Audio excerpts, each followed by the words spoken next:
Honor, when you're making use of this demonstrative, may I reposition myself so I can better see it? Yes, please stand from over here so that you don't block the difference of the jury. Yes, Your Honor. Good afternoon, Dr. Quincy.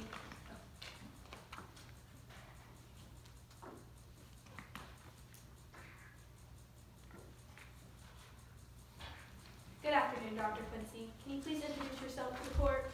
Hello, my name is Dr. Ryan Quincy. And why are you in court with us today? I was a medical examiner who performed an autopsy on Parker Page in order to determine the cause of death. And where did you receive your education? Well, I first got my bachelor's at the Ohio State University in biomedical science, and then I went off to the University of Virginia where I received my MD back in 1994. And have you been practicing medicine since you graduated? I started practicing immediately. I did my first residency in Ohio in pediatrics, and then me and my husband moved here to Midlands, and I did another residency in forensic pathology. This is where I actually learned how to become a medical Objection, Your Honor, examiner. narrative. May I respond, Your Honor? No, overruled. Yes. Do you have any other qualifications or certifications?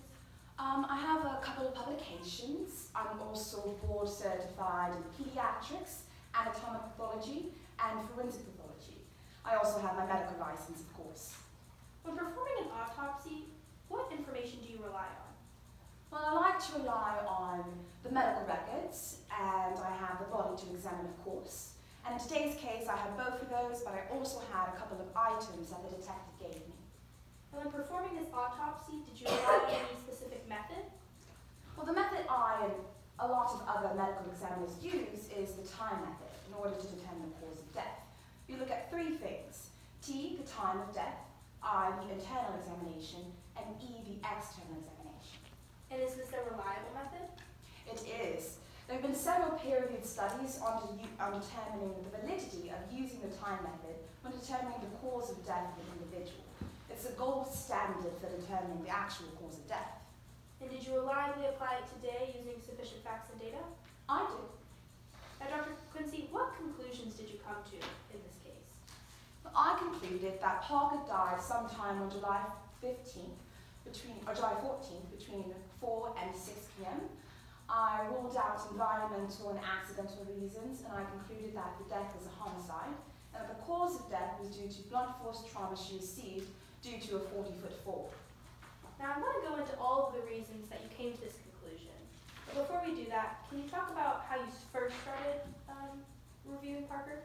Sure. So before I actually started the autopsy, I reviewed the medical records of Parker, where I discovered that in 2013 she was diagnosed with type 1 osteogenesis imperfecta, also known as brittle bone disease. It's a disease that causes the bone density to be a little bit lower, so they're more susceptible to breaks or fractures throughout the duration of their life. And what are some other symptoms of brittle bone disease? Well, in addition to being just a bit more fragile, they also have respiratory problems that can transpire throughout the duration of their life.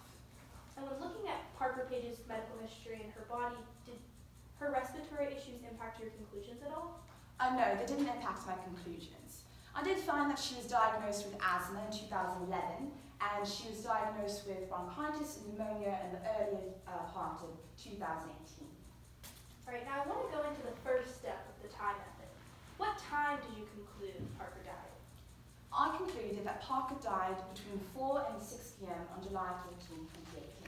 And how did you reach this conclusion? I reached this conclusion by looking at the rigor mortis of the body, the livor mortis, and after determining that it was consistent with the average time after death, I inputted her internal temperature into the standard equation by passing a thermometer in the liver. I found that Parker died between 4 and 6 p.m. And can you just explain to the jury what rigor mortis is?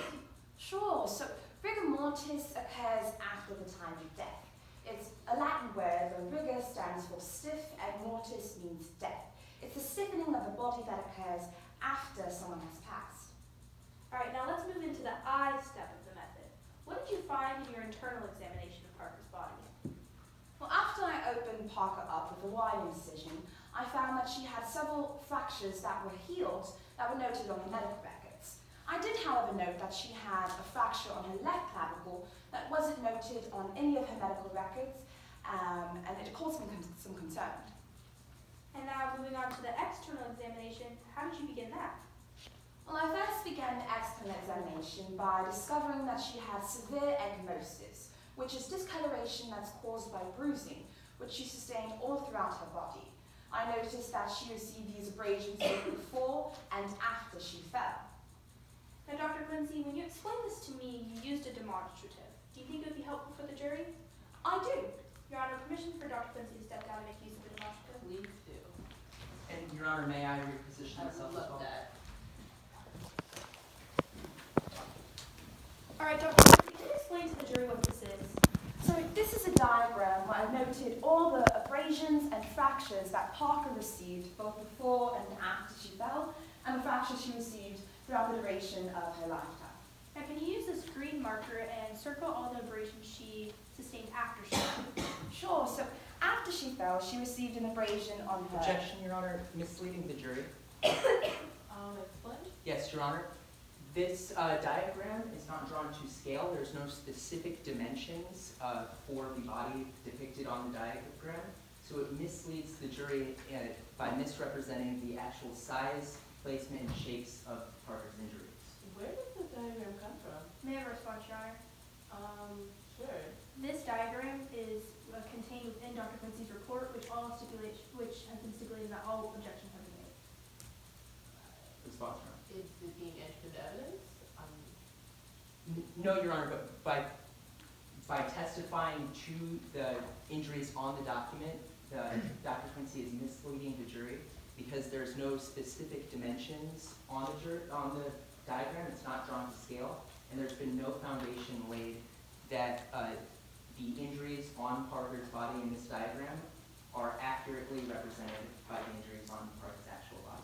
I don't disagree with that, especially since this is a document that hasn't been entered into evidence and has no foundation laid to it.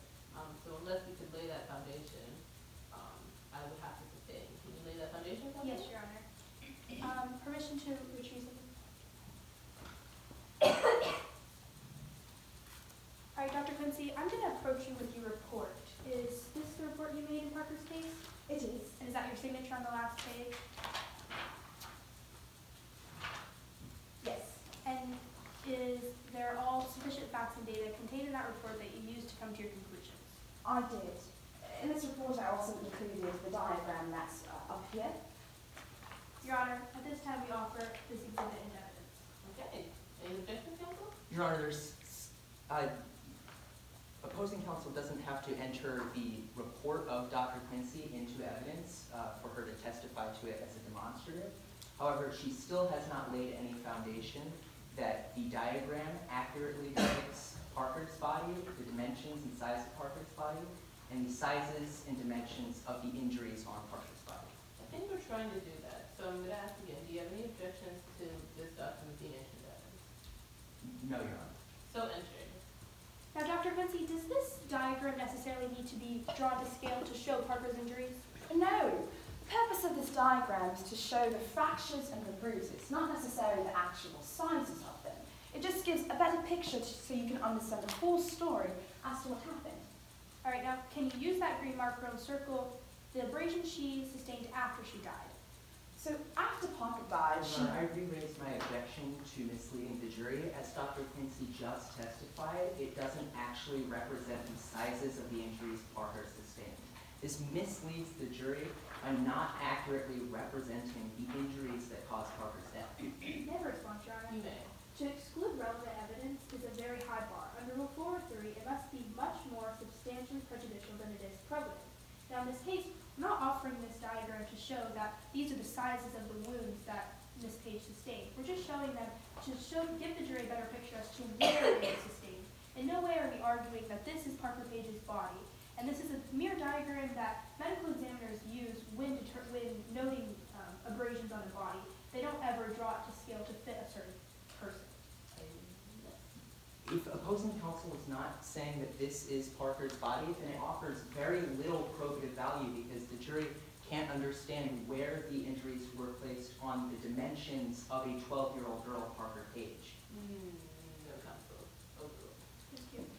Your Honor, now Dr. Quincy, please circle what in injury she sustained before she died, or after she died. Sure. So Parker's body was found on the right side of the body, and she died due to the impact she received. So the abrasions that she received were on her temple, they were on her rib, and they were on her knee. Now, can you please use this red marker and circle what abrasion she sustained before she died? Sure. So she received the abrasion at the spot I chose to label number 2 before she died. And can you explain to the jury why you came to this conclusion that she sustained it before she died? There's actually a few reasons why I believe that this bruise specifically came before the fall. The first, and one of the main reasons, is the mere location of the bruise. As you can see, the bruise on the left clavicle is one of the only bruises on that side of the body. Now, because the victim died due to the impact on the right side of the body, it shows to me that there's a different source of trauma on the left side than on the right. Now, Dr. Quincy, how do you believe that Parker Page sustained this bruise? Well, I believe that something pushed Parker Page with enough bruise to leave a mark. And did you ever find out what this object was? I did. And what was it? Well, the object was a hiking staff. Objection, Your Honor, improper opinion. May I respond, Your Honor? You may. I thought on a good faith basis that this witness is going to be able to testify why she believes that this hiking stick was the cause of the bruise. Okay, then let's reword that. Sustain. Yes, sir. If I showed you a hiking stick, would you be able to discuss it? Yes. Your Honor, permission to retrieve Exhibit 17. You may. Dr. Quincy, did you come to any conclusions regarding if this hiking stick was involved in Parker Page's death? I did. I concluded that it was involved in the death. And why is that? Well, do you know what I mean? When I measured the bruise on the left clavicle, it measured to be 2.25 centimeters in diameter and 1.25 centimeters in length. The diameter of this hiking staff also measured to be 2.25 centimeters. Not only that, it was also in the same semicircle shape that I found on the left clavicle, which led me to believe that this was consistent with the bruise she sustained. So what do you believe happened to Parker Page? I believe that Parker Page was pushed with the hiking staff Objection, Your off Honor, the cliff. improper opinion. Sustain. What were your conclusions in this case? I concluded that the hiking staff hit Parker Page before she Objection, died. Your Honor, improper opinion once again. May I respond, Your Honor? Yes. Under Rule 702, this is testimony by an expert witness. This witness is obviously an expert in her field, and she's able to come to conclusions based on all of her findings as to what caused Parker Page's death.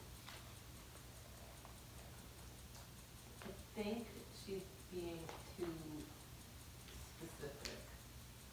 Yes, Your Honor, the foundation hasn't been laid for Dr. Quincy to give a definitive conclusion that this specific hiking staff was the one that caused Parker's death. I agree, Counsel. Sustain. Dr. Quincy, regardless of if this is the hiking stick that caused her death, what do you believe happened to her? I concluded that something pushed Parker Page on her Time. left clavicle. Yes, okay. Please finish your statement. I concluded that something pushed Parker Page on her left clavicle with enough force to cause the